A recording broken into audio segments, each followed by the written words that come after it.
Welcome back to Philosophy of Mind.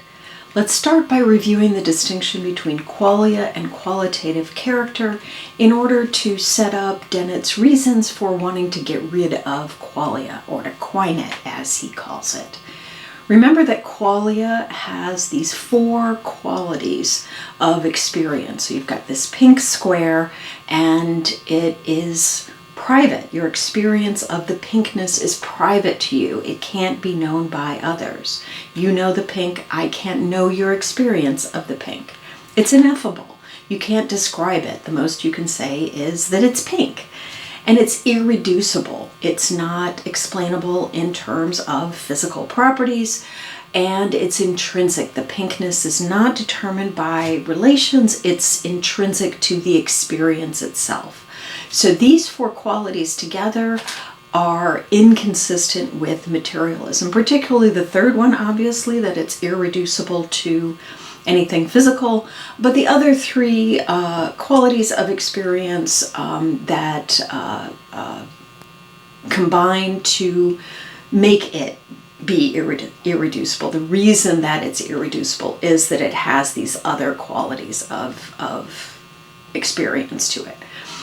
In contrast, qualitative character has similar but distinct kinds of qualities. So it's subjective. It's known differently by others. So the way that I know the pink square, the pinkness of the square to me, is different from the way that you know the pinkness of the square. It's ineffable. We can't describe it. This is something that's in common to both qualitative character and qualia. It's physical. The features of sensory systems that I have, my visual sensory system, is what explains why the pink is pink to me and how it's pink to me. And it's relational.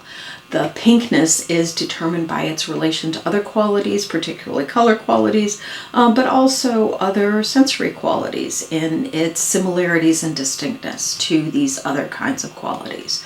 So qualitative character, unlike qualia, is consistent with materialism. So both the idea of qualitative character and the idea of qualia are ways of describing the pinkness, the way colors and other sensory qualities appear to you. And what you want to do is think about these different properties and to see whether the qualitative character properties are sufficient to explain the pinkness. Are they sufficient to characterize the pinkness to you, or do you think that the pinkness is qualia or quale? A quale, singular is quale, and plural is qualia. Dennett is focused on attacking qualia. At the end of the article, section 6, he offers the beginnings of a theory about qualitative character, but the middle part is somewhat technical and confusing, so we're going to focus on the problems with qualia, and if you're interested, then you can read the rest of the article to see, more intuition pumps and also what he starts to say about qualitative character. He doesn't use the terms qualitative character, but he does talk about some of these aspects of seeing pink that he thinks are acceptable to materialism. To quine qualia is a verb that Dennett has himself coined, and it is to deny resolutely the existence or importance of something real or significant. And this is a philosophical joke that's becoming more obscure with time. Quine was a mid-century analytic philosopher, very famous, had a huge impact on analytic philosophy that's still felt, but his work itself is not as widely read as it once was, and people don't refer to Quine in articulating their arguments as much as they once did. So you may not have heard Quine, you probably haven't actually read any of Quine's work, but he was an amazing philosopher. And his view was that metaphysics was very bare, that, as he said, he preferred desert landscapes to letting 1,000 flowers bloom metaphysically. And this is an extreme version of what's known as Occam's razor.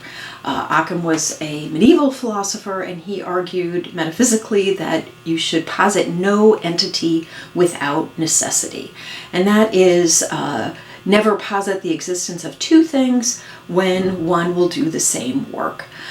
So it doesn't necessarily mean that dualism is false just because it's positing two, but it does mean that if you can explain all of the aspects of the mind with materialism, then materialism is metaphysically preferable. So this is one of the explanatory principles that continues to be used in science, that if you're comparing two theories that are explaining something, and one posits fewer, more simple kinds of mechanisms, then you should prefer the simpler one if it explains the same, if both theories explain the same phenomena. It's not the only principle of theory preference, but it's one of the main ones. It's often, Occam's razor is often used as a principle to choose between two competing theories. And with respect to the mind, Occam's razor has been used to argue that materialism is a sufficient explanation for most of the mind.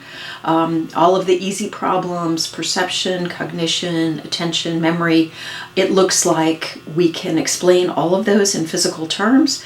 So consciousness is really the aspect of the mind that remains as motivating dualism. And so that's one of the reasons that it's the topic of this class, in addition to being my area of research. Consciousness is the hard problem. It's the problem that's resisting physical explanation. If you're a dualist, you say, well, the physical hasn't been explained, hasn't explained consciousness, and so we still need dualism, and so Occam's razor doesn't apply here. Quine was in the opposite sort of camp. He would say, well, if it's between a simple theory and some phenomenon like consciousness, then we should just get rid of consciousness. And so thus the amusing joke to Quine is to not deny the existence or importance of something that's real or significant. Consciousness seems real or significant, but let's Quine it. And so Dennett is kind of making a joke of Quine and his own position, his own eliminativist position through this title. But we can think about the way in which Quining has worked in the past and makes sense. So the example is life, and back in the day, before we had an explanation of how things work, there was a similar kind of non-physical property, intrinsic property, that was posited to explain life, called élan vital, and that was similar to consciousness as this extra stuff. But since that time, biologists have discovered that there are physical properties and relations like DNA, the capacity for homeostasis and reproduction and so forth, and those now have replaced élan vital. Élan vital has been quined, so we no longer refer to élan vital as that necessary extra substance to explain life, and the idea of Quining qualia is we should no longer refer to qualia to explain what it's like to see pink, that we can quine that.